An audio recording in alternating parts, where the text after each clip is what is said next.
Yo, Winners, Wibu Happiness, gimana nih kabar kalian? Ya, balik lagi sama gua Wibu yang bangga jadi Wibu ini di segmen rangkum cerita. Dan seperti biasa ya, gue bakal bawain cerita dari Nageki no Bore lagi ya, sesuai sama requestan lulu pada nih. Aduh ya, ini adalah part terakhir dari volume 7 WN-nya ya. Jadi ya silahkan dinikmati bagaimana akhir dari volume 7 ini ya guys ya. Dan sebelum ke ceritanya ya, gue mau ngingetin nih buat lo yang belum nonton video rangkuman WN Nageki no Bore sebelumnya ya, lo bisa lah cek ke playlist karena di situ ada playlist dari rangkuman novel Nageki no Bore, atau ya lo bisa langsung cek deskripsi aja lah ya. Di situ ada link dari playlist rangkuman novel Nageki no Bore. Ya, lo bisa nonton video sebelumnya dulu lah biar lo nggak pusing aja gitu kalau langsung nonton video yang ini. Dan perlu gue ingatkan ya, yang gue bahas ini WN-nya, oke, web novelnya, bukan light novelnya. Jadi kalau misalnya ada perbedaan dari apa yang lu tahu, coba lu cross check dulu nih yang lu baca itu WN-nya atau LN-nya. Nah, cerita kali ini dibuka sama Cray dan Tino tuh kan, yang ya udah ada di ruangannya Cray lah dengan kondisi mimik yang udah kebuka tuh. Dan Tino bingung, ini siapa yang ngebuka mimik? Yang Tino pikir ya, ini kayaknya Liz deh yang ngebuka mimik gitu. Karena ya kondisinya mimik tuh sebelumnya ketutup tuh, sekarang ya kebuka lebar kayak gitu. Dan mereka itu lagi mikirin kan gimana caranya masukin kutukan Ratu Elf ke dalam mimik. Dan pas mereka lagi mikirin itu, tiba-tiba kutukan Ratu Elf nongol di depan Cray sama Tino. Dan Liz ya kayaknya nggak bisa itu ngeberhentiin kutukan Ratu Elf yang ya udahlah, nggak usah ngomong secara power, yang secara speed aja kayaknya Liz kalah gitu loh dari kutukan Ratu Elf. Cuma ya untungnya pas kutukan Ratu Elf ngedeket nih ya ke Cray sama Tino, tiba-tiba Marinwell sama Kesatria Bayangan itu ngalangin kutukan Ratu Elf sambil masang yang ekspresi sedih gitulah ya. Dan mereka itu juga nunjukin item yang mereka dapat, kayak Marinwells yang dapat Black War Tree, terus Kesatria Bayangan yang dapat artefak pedang terkutuk dari ya dojonya tahun itu. Yang spontan kutukan Ratu Elf marah lah ya ngelihat tindakannya Marinwell sama Kesatria Bayangan tuh. Dia marah banget karena ya dua kutukan itu bersimpati dan bisa-bisanya disogok sama Cray pakai item yang mereka dapat. Maksudnya kutukan Ratu Elf itu mikir, ini Cray sengaja nih ya ngebawa mereka ke Akademi Sihir tuh biar Marinwells bisa dapat Black War Tree gitu loh, dan sengaja juga ngebawa mereka ke dojonya Ton buat nyogok Kesatria Bayangan make artefak pedang terkutuk. Makanya di sini kutukan Ratu Elf mikir, anjir nih dua kutukan ini masa bisa-bisanya disogok sama Cray gitu kan. Terus kutukan Ratu Elf itu juga mikir tuh kalau Cray udah mengendalikan perasaannya Marinwell sama Kesatria Bayangan pakai artefak pengendali kutukan. Yang padahal ya kan, artefak pengendali kutukan kayak yang udah gue bilang di video kemarin itu udah nggak guna gara-gara energi sihirnya Cray udah habis total ya kan. Cuma ya gara-gara mikir begitu, Marinwell sama Kesatria Bayangan ya ditangkep lah sama kutukan Ratu Elf tuh make sihirnya yang refleks. Cray nyeletuk di situ, parah banget sih lu, itu kan temen lu sendiri, kok bisa-bisanya lu bertindak kayak gitu. Cuma ya spontan Cray langsung nutup mulutnya lagi yang main asalnya plus saja itulah. Dia yakin gitu loh kutukan Ratu Elf bakal marah banget gitu gara-gara ya ceplosan dia tadi. Dan refleks Cray jalan mundur di situ kan, pelan-pelan ya jalan mundur tuh pelan-pelan kedebuk kayak Cray malah kepleset, jatuh udah gitu kepleset yang masuk ke dalam mimik yang kondisinya udah kebuka lebar ya. Tino sama kutukan Ratu Elf yang lihat itu kayak melongo lah kayak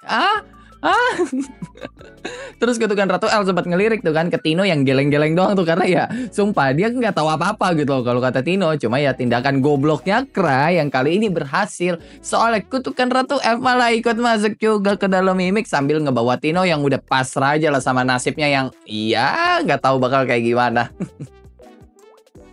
Nah di dalam mimik Cray ngerasa kayak jatuh dari ketinggian gitu kan, tapi yang nggak ngerasain sakit sama sekali. Dan tempatnya juga gelap banget tuh di dalam mimik, bener kata Eva gitu loh. Cray di sini nggak bisa ngeliat apa-apa, makanya ya Cray itu ngaktifin artefak Pulse A-nya biar ya dia bisa melihat ke sekelilingnya tuh. Tapi ya pas dia udah ngaktifin artefaknya, tetap aja dia nggak ngeliat apa-apa. Cuma ya pas dia lebih fokus lagi, bener-bener fokus ya, dia ngeliat tuh ada semacam kota tua gitu. Dan iya udah Cray pengen ke sono kan, pengen OTW tuh. Cuma tiba-tiba ada suara retakan nih kan dari langit, yang pas Cray nengok ke situ bener aja langitnya retak, dan itu gede banget gitu. Hampir semua bagian langitnya mimik retak gitu kan. Dan dari retakan itu muncullah kutukan Ratu Elf yang nembakin sihirnya sambil teriak kalau dia nggak bakal ngebiarin Cray kabur. Yang spontan lah Cray langsung kabur ya kan ke dalam kota yang tadi dia lihat tuh dan masukkan ke salah satu rumah.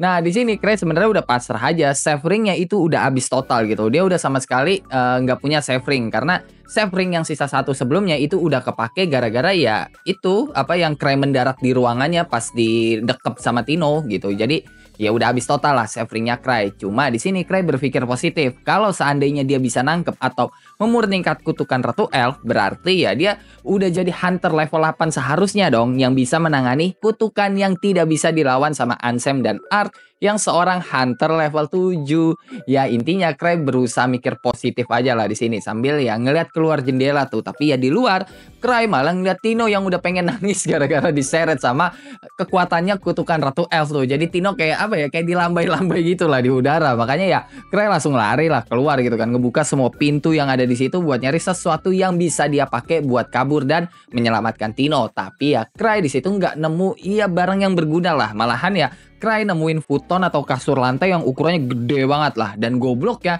Cray itu malah mikir, oh Tuhan nyuruh dia buat tidur ya kan. Udah gitu Cray beneran pengen tidur di situ. Udah rebahan dia ya kan, udah masuk ke dalam selimut. Cuma ya dia ngerasa kok kayak ada orang di dalam. Yang pas dibuka selimutnya bener aja di situ ada orang. Lebih tepatnya ada Eliza, sang member bayangan dari Grieving Soul yang lagi tertidur dengan lelap ya kan. Makanya Cray mikir kalau dia nih masih punya harapan nih untuk selamat gitu kan. Cuma masalahnya Eliza lagi molor, udah gitu pules banget lagi kan. Dan Cray udah nyoba bangunin nih, tapi karena Eliza emang pelor ya kan, nempel molor, terus juga kebo, ya kagak bangun-bangun. Bahkan ya pas Cray gebukin Eliza pakai bantal, iya kagak bangun itu Eliza. Cuma ya untungnya Eliza kebangun pas Cray manggil-manggil Eliza. Walaupun ya masih setengah sadar, masih ngawang lah ya. Dan Eliza itu sempat manggil Cray kan. Dan Cray sempat ngiyain kalau itu dia gitu loh. Cuma ya abis manggil Cray, bukannya bangun, Eliza malah balik molor lagi. BTW Eliza manggil Cray itu ku ya, cuma ku doang nih. Karena ya dalam bahasa Jepang pelafalan Cray itu ku rahi. Nah yang dipakai Eliza itu kunya doang tuh, rahinya ya nggak tahu lah hilang kemana. Nah pas Cray lagi ngurus Eliza ya kan, kutukan Ratu Elf itu nyariin Cray tuh. Dia nggak ngelihat Cray ya kan, tapi dia bisa ngerasain hawa kehadirannya Cray. Makanya ya dia pakai kekuatannya lah buat nyari Cray ada di mana nih. Yang kalau Cray bersentuhan sama kekuatannya itu ya kutukan Ratu Elf bisa langsung tahu Cray ada di mana. Ditambah ya kutukan Ratu Elf juga nambahin efek di kekuatannya itu buat ngancurin organ dan jiwanya Cray. Khusus buat Cray doang. Makanya Tino yang udah bersentuhan langsung sama kekuatan kutukan Ratu Elf ya kan, yang udah melayang-layang di udara tuh ya, dilambai-lambai itu sama kekuatannya kutukan Ratu Elf itu nggak kenapa-napa. Karena ya Ratu Elf kan, kutukan Ratu Elf itu emang mengkhususkan kekuatannya untuk Cray doang. Yang intinya ya kutukan Ratu Elf itu benar-benar punya masalah personal lah ya ke Cray gitu, kayak punya dendam pribadi. Makanya ya pas dia tiba-tiba denger ya kan suaranya Cray yang padahal itu pelan banget gitu loh, kutukan Ratu Elf langsung sadar tuh. Dia ngebuat sihir mata gitu lah buat ngelihat lokasinya Cray. Tapi ya mendadak kutukan Ratu Elf malah diem pas ngelihat Eliza. Dan alasan kutukan Ratu Elf begitu karena ya Eliza itu bagian dari rasnya dan ngingetin dia juga sama rakyatnya dulu. Dan amarahnya kutukan Ratu Elf udah mulai padam nih, udah mulai chill ya kan. Cuma gara-gara Cray yang tiba-tiba ngegendong Eliza terus lari-lari sambil teriak nantang kutukan Ratu Elf. Iya, kutukan Ratu Elf langsung marah lah. Dia mikir kalau Cray lagi make rakyatnya buat jadi sandera nih. Dan kutukan Ratu Elf juga jadi keingetan lah sama kejadian pas desanya dihancurin ya kan. Terus banyak wanita elf dan anak-anak elf yang diculik sama manusia. Makanya kutukan Ratu Elf marah banget dan tanpa babi bu, dia ngelempar sihir tombak cahaya ke Cray yang untungnya ya Cray yang emang stamina-nya nggak ada ya kan. Terus juga nggak punya tenaga, kecapean ya kan. Udah jatuh gitu aja sampai tubuhnya Eliza ngalangin Cray tuh dari sihirnya si kutukan Ratu Elf. Makanya kutukan Ratu Elf langsung ngebelokin sihirnya gitu loh. Soalnya ya kalau dia terusin yang ada kena ke Eliza. Nah Eliza yang jatuh gara-gara kebanting ya kan, ya jelas dong kebangun yang di depannya udah ada kutukan Ratu Elf sama Cray. Tapi ya kutukan Ratu Elf malah kebingungan tuh ngeliat Eliza yang ngebantuin Cray ya kan. Tapi ya Eliza sadar nih kalau kutukan Ratu Elf lagi ngeburu Cray. Makanya Eliza ngomong, Yang mulia Ratu Zero Iris Prestel, perangnya sudah lama berakhir. Mari kita kembali ke hutan. Iya, nama asli dari Ratu Elf terdahulu itu adalah Zero. Yang di situ ya, dia sempat gak percaya tuh sama omongannya Eliza. Masa iya perang segede itu udah berakhir gitu. Perasaan ya baru beberapa tahun yang lalu ya kan. Dan Eliza sempat jelasin lah, tapi tetap aja Zero atau ya kutukan Ratu Elf itu nggak percaya tuh. Yang di sini ya, Cray sadar lah kalau ingatan Zero atau lebih tepatnya kutukan Ratu Elf itu terjebak di beberapa ratus tahun yang lalu pas perang elf sama manusia masih bergejolak gitu loh. Tapi ya Cray masih nggak tahu nih identitas Zero ya gitu loh. Makanya ya dia nanya lah yang kalau kata Eliza, Zero adalah pahlawan elf yang mereka cari dari dulu. Yang spontan Cray ngucapin selamat walaupun ya nadanya nggak niat gitu lah, datar aja. Nah, Eliza itu nyuruh Zero kan buat berhenti ngutuk manusia dan ngajak Zero tuh buat ke desa elf lah ya. Tapi ya Zero itu nolak karena ya dia masih nggak percaya, dia masih pengen musnahin semua manusia terutama Cray yang Zero anggap udah nginjek-nginjek harga dirinya gitu loh. Cuma ya Zero langsung melongo pas Eliza tiba-tiba meluk Cray dari belakang ya kan, nempelin opanya di punggung Cray. Terus dia ngomong kalau Cray itu pasangannya. Ya jelas lah Zero melongo ya kan dengar pernyataan dari Eliza itu. Yang perlahan ya Zero yang masih melongo itu ya mulai menghilang dah dan cuma meninggalkan ya permata yang pertama kali Cray lihat tuh waktu ngebuka kotak kayu dari Hook. Setelah itu cerita berpindah ke Franz yang balik ke ibu kota gara-gara kabar Cray sebelumnya tuh yang main kejar-kejaran di langit ibu kota. Sedangkan urusan buat mengawal Shaman Elf dia serahin lah ke anak buahnya. Nah, Franz itu dapat laporan kan kalau sebelumnya ada monyet raksasa, ada naga hitam, ada naga god sama monster-monster yang nongol dari saluran pembuangan, terus ada hujan tembakan cahaya gitu loh. Tapi ya yang paling gak masuk akal, kok kotanya nggak rusak? Paling yang rusak ya Akademi Sihir, terus pintu masuk saluran pembuangan, gereja Like Spirit, sama di ujungnya Town. Sisanya ya nggak ada yang rusak gitu loh. Terus orang yang terluka juga dikit, bahkan ya dari ratusan orang di gereja Like Spirit yang ikut ngelawan kutukan Ratu Elf, yang terluka bisa dihitung jari. Bahkan Ark sama Ansem yang ada di garda terdepan enggak terluka sama sekali. Dan saking ruwetnya masalah kali ini ya, kabar soal segel Marine Well sama kesatria bayangan yang dilepasin Tino jadi nggak digubris sama sekali, benar-benar diabaikan. Orang-orang pada lupa sama masalah itu. Mereka lebih fokus sama kutukan Ratu Elf yang ngeluarin kabut terus masuk ke gedung Clanford Step yang Franz yakin kalau itu ramalan yang dimaksud sama Institut Ramalan Zebrudia. Dan tebakannya Franz itu benar karena ya anak buahnya Franz ngasih tahu kalau Institut Ramalan Zebrudia itu memberikan kabar kalau ramalan buruk Zebrudia udah selesai setelah ya masalah kutukan Ratu Elf itu kelar gitu loh gara-gara Cray.